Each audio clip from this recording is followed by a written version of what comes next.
जी, break के बाद programme में दोबारा खुश आमदीद। हाजी ताहिर हनीफ साहब, मसला ये है कि आज वफाक में आप गवर्नमेंट को लीड कर रहे हैं। ये कॉन्स्टिट्यूशनल अमेंडमेंट अगर तो चलें गवर्नमेंट के पास आपके इत्तेहादियों के साथ मिलकर आपने नंबर्स मुकम्मल किए होते, इस पे हम और तरह बहस कर सकते थे। अभी अपोजिशन की एक बड़ी जमात है जमीयत उलमा इस्लाम, वो मुकम्मल तौर पर आप लोगों के साथ नहीं है, आप लोग उनको मनाने की कोशिश कर रहे हैं। अगर वो मान जाते हैं फिर भी एक अलग डिबेट है, लेकिन अदरवाइज सिनेरियो में आप लोग जो अभी कह रहे हैं कि मौलाना साहब के बगैर भी हमारे नंबर्स पूरे हैं, हम मौलाना साहब के बगैर भी अमेंडमेंट कर सकते हैं, तो उसमें जो मलिक साहब ने कहा 80-70 करोड़ उनको ऑफर हुई, वो कह रहे हैं 1 अरब रुपया जो है वो बाकी लोगों को ऑफर हो रहा है, कुछ लोगों के घर वालों को उठाया गया और आप इसको डिनाई नहीं कर सकते कि नहीं उठाया गया।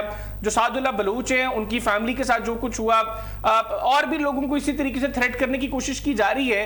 अगर आप इस तरीके से अमेंडमेंट करवाने में कामयाब हो भी जाएंगे हाजी साहब, तो आप समझते हैं कि उसका कोई इंपैक्ट होगा लोगों के दिलों में? ये अमेंडमेंट्स भी घर कर सकेंगी, ये कानून साजियां घर कर सकेंगी? जी खान साहब, बात ये है कि अगर कोई लोग अगर उठा ले जाएंगे तो वो पार्सल से वोट डालेंगे, वो पार्लियामेंट में नहीं लाया जाएगा, उनको पार्लियामेंट में आएंगे। आपने जो फरमाया कि अल्लाह ताला के यहाँ भी पूछगछ होनी है, अगर एक अच्छा कानून आ रहा है, अच्छा तरमीम आ रही है, उसको जो वोट नहीं देगा वो भी तो जवाबदेह होगा ना जी। अगर अवाम की भलाई का कोई मंसूबा है, अवाम की फलाह हो रही है, तो उसमें वोट देना तो सबका हक है। पार्लियामेंट में हम इसीलिए लोग पहुंचते हैं ना जी, अवाम की भलाई के लिए। अब जो इनको मसला है काजी फाज ईसा साहब से 2018 से रेफरेंस दाखिल कर, ये कर, वो कर, वह चीफ जस्टिस हैं जिन्होंने अपने इख्तियारात अपने साथी जजेस को ट्रांसफर किए। उस वक्त भी लेकिन बाद में उसके अंदर भी तरमीम कर ली, प्रैक्टिस एंड प्रोसीजर के अंदर भी उसमें भी तरमीम कर ली। वो तो फिर इनकी बात ही मानेगी ना, वो उस वक्त भी ये मुखालफत कर रहे थे। चले इनको तो छोड़ दें, इनको तो छोड़ देना, ये मुखालफत कर रहे थे। अदरवाइज प्रैक्टिस एंड प्रोसीजर के बाद जो है वो दोबारा जो अब उसके अंदर आपने अमेंड कर दिया उसको, अब तो फिर दोबारा आपने इख्तियार दे दिया। अब जब भी ये देखा जाएगा कि अब वो 3 रुकनी कमेटी का फायदा कोई नहीं है, अब वो दोबारा इख्तियार तकरीबन चीफ जस्टिस के पास ही है सारा। हाँ, वो मेरे ख्याल में वो बेहतर तरमीम थी, उसको रहना चाहिए था। बात यह है कि जब पार्टी बन जाएंगे कुछ लोग तो आज साहब से रब्ता हमारा गालिबन मुनक़ता हो गया। अली अशरफ रज़ा साहब, अगर इस तरीके से तरमीम होंगी, जो अभी मौजूदा सिनेरियो में जो चीज़ें तकरीबन क्लियर हैं, सबको पता लग रहा है कि किस तरीके से हुकूमत तरमीम करने की कोशिश कर रही है, पब्लिक आप क्या समझते हैं कि चाहती भी हो, ठीक है कॉन्स्टिट्यूशनल कोर्ट्स जिस तरह हाई साहब कह रहे हैं कि टाइम ज़्यादा ये ले जाते हैं, कॉन्स्टिट्यूशन के मामला, लोगों के केसेस जो हैं वो पेंडिंग पे पड़े रहते हैं। जुल्फ़िकार अली बदर साहब जो जजेस के अपॉइंटमेंट के क्राइटेरिया के ऊपर बात कर रहे हैं, खैर मलिक शफ़क़त अमान साहब ने भी बतौर वकील अपनी राय दी कि ये बेहतर होनी चाहिए चीज़ें, लेकिन तरीक़ाकार बड़ा मैटर करता है। आपने कोई गलत तरीके से अच्छा काम भी किया हो तो लोग उसको जल्दी एक्सेप्ट नहीं करते। इसमें पहले तो अवाम की बात कर लें कि अवाम किस तरह से जो है इसके ऊपर फिक्रमंद है। चंद दिन पहले मैंने देखा कि एक नून लीग की रहमा थी, वो एक टीवी शो पे बैठी हुई बात कर रही थी, तो सामने उनको कह रहे थे कि अवाम जो है वो बहुत फिक्रमंद हो रहे हैं मुल्क के लिए। तो वो उनसे कह रही थी कि अवाम को मुल्क के लिए फिक्रमंद नहीं होना चाहिए, उनको बस अपनी आखिरत की फ़िक्र करनी चाहिए। तो मतलब अवाम जो 26 करोड़ अवाम हैं उनको उन्होंने आखिरत की फ़िक्र पे लगा के खुद जो है वो एक अजीबोगरीब सी, जो आपने खुद बताया कि एक तर्ज पे लगा दिया है कि हमने ये आईनी तरमीम जो है पास ज़रूर करवानी है। वो करवानी क्यों है, उसमें भी अवाम का कोई डायरेक्टली लिंक नहीं है। वो भी अशराफिया को समझने अपना तहफ़्फ़ुज़ चाहिए है, जहाँ पे उन्होंने समझने कि एक ऐसा इंस्टीट्यूट के ऊपर एक इंस्टीट्यूट खड़ा करना चाहते हैं जो उस इंस्टीट्यूट को कंट्रोल करे, जहाँ पे चाहें वो उसको कंट्रोल कर लें, टाइट कर दें, जहाँ पे चाहें उससे अपनी मर्ज़ी के फैसले लें। अगर मर्ज़ी का फैसला नहीं आता तो उसको आईनी का नाम देकर उसको कहीं ना कहीं पे उसको स्टे पे ले जाकर उसको फारग करवा दें। तो ये एक सिनेरियो है। और ये जो 70 करोड़ या 50 करोड़ या 100 करोड़ की बातें हो रही हैं, ये भी कोई नई बात नहीं है। ये कौन सा उन्होंने अपने घर से देने होते हैं पैसे, अवाम का पैसा है, हज़ारों अरब का प्रोजेक्ट जो बजट होता है उनके पास, उसमें से चंद 100 करोड़ रुपये जो है लगाकर वो आराम से जो है वो MNAs वो MPs को खरीद लेते हैं। और ये हिस्ट्री है, ये अब से नहीं है, जब से अब ये डेमोक्रेसी हमारे मुल्क में आई है ये तब से ही ऐसा चलता आ रहा है। लेकिन अब जो है ग्राउंड वो थोड़ी सी चेंज है। आप भी माशाल्लाह जर्नलिस्ट हैं, आपको भी इस बात का पता होगा कि जो पॉलिटिकल ग्राउंड्स हैं वो अब चेंज हो गई हैं। और ये इस वक्त अगर मैं बात करता हूं कि अगर किसी सियासतदान को इस चीज़ की समझ आई है पिछले कुछ अर्सा में, तो वो मौलाना फजलुर रहमान साहब हैं। उनको ये बात समझ आ गई है कि अब जो है मुझे सियासत कैसे करनी है। और ये जो नए डायनामिक्स साहब को तो हमेशा से पता था कि उनको सियासत कैसे करनी है, लेकिन वो ये बात उनको दाद देनी चाहिए कि वो समझ जाते हैं टाइमली। ठीक है, बाकी सियासतदानों को अभी समझ नहीं आ रही इस बात। लेकिन ये बड़ी अफसोसनाक चीज है। मलिक शफकत अमान साहब कह रहे हैं कि पाकिस्तान तहरीक इंसाफ का पंजाब का कोई भी एमएनए इस वक्त पंजाब में मौजूद नहीं है। तो ये कितनी अफसोसनाक बात है ना कि आप चलें, आम आदमी तो छोड़ें, ये अरकान पार्लियामेंट हैं, वो खुद को इतना गैर महफूज महसूस कर रहे हैं मौजूदा सिनेरियो में कि वो सूबा छोड़ के इस वक्त केपीके में मौजूद हैं। तो हर किसी को तहफ़्फ़ुज़ चाहिए ना। आपको पता है कि पिछले दिनों जजेस ने खत लिखा, उसमें वो जज हैं और वो जज कह रहा है कि मेरी फैमिली मेंबर को उठा के उसको इलेक्ट्रिक शॉक दे के मुझसे फैसले करवाए गए। तो ये तो हमारे मुल्क का सिनेरियो है। तो वो तो बेचारा एमएनए है, उसके पास तो कोई ऐसी पावर भी नहीं है कि वो जजमेंट दे सके। वो तो अपने आप अपना तहफ़्फ़ुज़ चाहता है और जहाँ पे भी उसको तहफ़्फ़ुज़ मिलेगा वो वहाँ पे जाएगा। लेकिन ये सोसाइटी के लिए ये एक बहुत बड़ा अलमिया है। इस अलमिया को जो है हमें बीइंग सोसाइटी रिस्पॉन्ड करना चाहिए। ठीक हो गया। मलिक शफकत अमान साहब, आप क्या समझते हैं, अगर हुकूमत किसी भी तरह, अगर तो चलें जमीयत उलमा इस्लाम हुकूमत के साथ इस मामले में खुद को एंगेज कर लेती है तो फिर सिनेरियो बड़ा मुख्तलिफ है। अदरवाइज जो हुकूमती क्लेम है आज तक का कि हमारे पास मौलाना साहब के अलावा भी नंबर्स पूरे हैं, तो वो यकीनी तौर पर आपके अरकान है, यानी तहरीक इंसाफ के जो अरकान है वो है जिनकी बेस पर हुकूमत ये क्लेम कर रही है। आप समझते हैं कि अगर ऐसे में अमेंडमेंट हो भी जाती है तो पब्लिक जो है वो उसको एक्सेप्ट कर लेगी?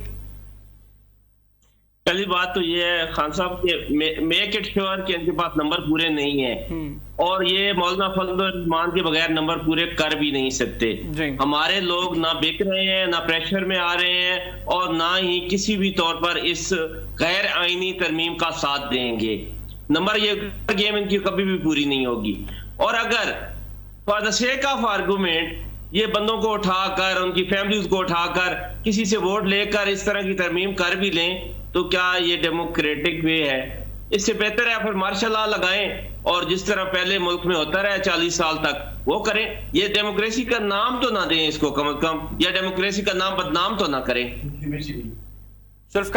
बिल्कुल भी लेजिटिमेट मामला नहीं है। और मैं जुल्फकार अली बदर साहब के पास जाने से पहले मलिक साहब, एक जो बड़ा पाकिस्तान तहरीक इंसाफ के ऊपर एक बड़ा मामला जो नून लीग की तरफ से आ रहा है, जो बार बार नून लीग बात कर रही है, वो ये कि आपको बेसिकली मसला अमेंडमेंट से नहीं है, आपको मसला है टाइमिंग से। तो अगर ये हुकूमत तरमीम का मामला 26 अक्टूबर के बाद या कह लें कि नवंबर में ले जाती है तो तहरीक इंसाफ कंफर्टेबल है? नहीं, बिल्कुल भी नहीं। हमें मसला टाइमिंग से नहीं है, हमें मसला तरमीम से है। हम तो पहली बात तो ये है कि किसी की एक्सटेंशन की हक में नहीं है, वो मामला तो टल जाएगा 25 अक्टूबर के बाद। लेकिन इटसेल्फ ये जो तरमीम करना चाहते हैं 58 तरमीम है इसमें, जो ये इनका पैकेज है, तो हमें उस पे हर पॉइंट पे इतराज है कुछ चंद एक के अलावा। तो ये नवंबर में करें या दिसंबर में करें, हमारा इतराज वहीं पे रहेगा। हम बिल्कुल भी इसको मुल्क के लिए, आइन के लिए, जमहूरियत के लिए बिल्कुल ठीक नहीं समझते। तो आप अपना भी कोई अपनी तजावीज भी हुकूमत को देंगे? अब तो चले कमेटी के इजलास भी हो रहे हैं, कल फिर 12 बजे इजलास हम इंशाल्लाह मौलाना साहब के साथ मिलके एक पैकेज बना रहे हैं आईनी, जो हम देंगे। और ये तो हम नहीं चाहते कि तरमीम ना होनी चाहिए जो जरूरत है, लेकिन गवर्नमेंट का जो मसवदा है ना तो वो हमें मंजूर है, ना मौलाना साहब को मंजूर है और ना ही किसी दीगर पार्टी को होना चाहिए। आप समझते हैं कि मौलाना साहब इस मामले को कम से कम अक्टूबर एंड तक ले जाएंगे और हुकूमत अक्टूबर के महीने के अंदर इन तरमीम के ऊपर जो है वो इनको करवाने में कामयाब नहीं हो सकेगी? मैं ये कह रहा हूं कि ये जो तरमीम करवाना चाह रहे हैं ये कभी भी कामयाब नहीं होंगे। ये मेरी बात लिख के रख लें। ठीक हो गया। ये मसौदा चेंज करेंगे अच्छा तो ये तरमीम होगी। ठीक हो गया। जुल्फकार अली बदर साहब, एक तो जो मैंने पहले डिस्कस किया कि मलिक साहब कह रहे हैं कि इस तरह खौफजदा करने की कोशिश की जा रही है, लोगों को थ्रेट किया जा रहा है, लालच दिए जा रहे हैं कि वो पंजाब में मौजूद नहीं है, वो केपी में है। आप समझते हैं कि इस तरीके से तरमीम अगर होती हैं तो वो बेहतर तरीकाकार है? सेकेंडली वो कह रहे हैं कि ये जो हुकूमत का मसवदा है ये तो जो मर्जी कर लें, ये नहीं हो सकता कि ये वाली तरमीम पास हो जाए। देखिए, ये सारी चीज के अंदर अगर तो हुकूमत नंबर पूरा कर लेगी तो इनका मुसवदा, इनकी जो तरमीम है वो पूरी हो जाएगी। अगर ये पूरा ही नहीं कर सकेंगे नंबर, तो फिर इसका मतलब है कि तरमीम नहीं होनी। लेकिन इसके ऊपर दगोदो चल रही है, कोशिश चल रही है। और आज के जो बिलावल साहब का और दीगर हुकूमती नुमाइंदों की जो बात है, मैं समझता हूँ कि कोई नंबर के करीब मामला है और नंबर पूरा हो जाएगा। अगर नंबर पूरा नहीं होगा फिर तो परेशानी की बात ही कोई नहीं है, किसी को परेशान होना नहीं चाहिए कि अगर फिर तो आईनी तरमीम हो ही नहीं सकती। तो लिहाजा मैं समझता हूँ कि वेट करना चाहिए कि जिस दिन ये मुसवदा पार्लियामेंट में आता है कैबिनेट से होके अप्रूव होके और इसके ऊपर वोटिंग की तरफ जाते हैं, तो पता चल जाएगा कि नंबर पूरा है या नहीं पूरा। वैसे जुल्फकार भी 18वीं तरमीम में 9 से 10 माह जो है वो डिबेट हुई। अभी जो जल्दी है, पीपल्स पार्टी तो चलें बहरहाल कह रही है कि हमें कोई जल्दी नहीं है, लेकिन आप हुकूमत को ये तजवीज़ नहीं देंगे कि ठीक है इसके ऊपर थोड़ी डिबेट हो जाए, आप इसको कोई 2-3 हफ्ते पब्लिक डिबेट में ले जाएं, पार्लियामेंट में इसको जरा लंबा डिस्कस कर लें, फिर ये तरमीम करवा लें ताकि एक ओवरऑल कंसेंसस डेवलप हो। अगर आप लोग समझते हैं कि ये कानून साजियों का फायदा, इन तरमीम का फायदा आवाम को होना है, तो वो आवाम को भी पता हो कि यार अच्छे तरीके से सबके कंसेंसस के साथ हुआ ही। मेरा ख्याल से जितनी देर बिलावल भुट्टो जरदारी साहब ने जितने स्टेक होल्डर्स के साथ, बार काउंसिल्स के साथ, वकला तंजीमों के साथ, सिविल सोसाइटी के साथ और दीगर पॉलिटिकल पार्टीज और बहुत सारे नुमाइंदों के साथ और बहुत सारे अदर स्टेक होल्डर्स के साथ जो कि इससे रिलेटेड ऑर्गेनाइजेशन हैं, उनके साथ जो बातचीत की है, तो काफी हद तक जो मामला है उसके ऊपर लोगों को एजुकेट किया गया है। और इस पे अब जो एक प्रोसीजरल मामला है, अगर वो फॉलो कर लिया जाता है और इस पे किसी को कोई नुक्ता इतराज भी होता तो मैं समझता हूँ और नंबर पूरा होता है तो इसको आप टेबल कर सकते हैं और इसके ऊपर काउंटिंग करवा सकते हैं।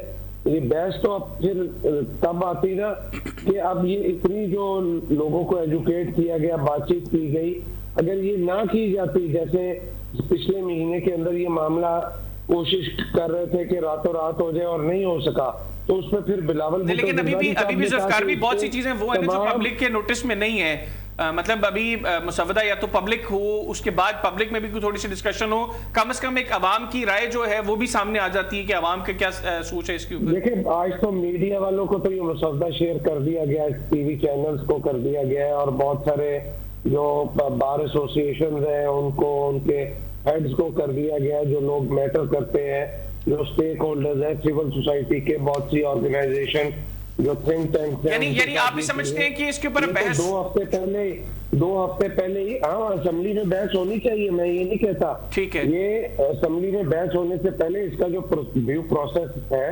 उसको फॉलो करना चाहिए। ठीक हो गया, कमेटी में जाना चाहिए, कमेटी में सारे पार्टियों के रिप्रेजेंटेटिव होने चाहिए, वहां पे बहस मुबहसा होके जिन चीजों पे एग्री हो उसका एक समरी तैयार होके, एब्स्ट्रैक्ट तैयार होके इसको कैबिनेट में भेजे, वहां से अप्रूव हो, असेंबली में टेबल करे, वहां पे इस पे बहस हो और फिर उसके बाद नंबर पूरा कर ले। ठीक हो गया। बहुत शुक्रिया जुल्फकार अली बदर साहब, मलिक शफकत अवान साहब, हाजी ताहिर हनीफ साहब और अली शफरता साहब, आप चारों मेहमान प्रोग्राम में हमारे साथ मौजूद थे। नाज़रीन, गुफ्तगू आपने मेहमानों की सुनी। आज के प्रोग्राम से इतना ही, आपसे मुलाकात होगी इंशाल्लाह कल। तब तक के लिए मुझे और न्यूज़ फ्रंट की टीम को इजाजत दीजिए। अल्लाह हाफिज। पाकिस्तान जिंदाबाद।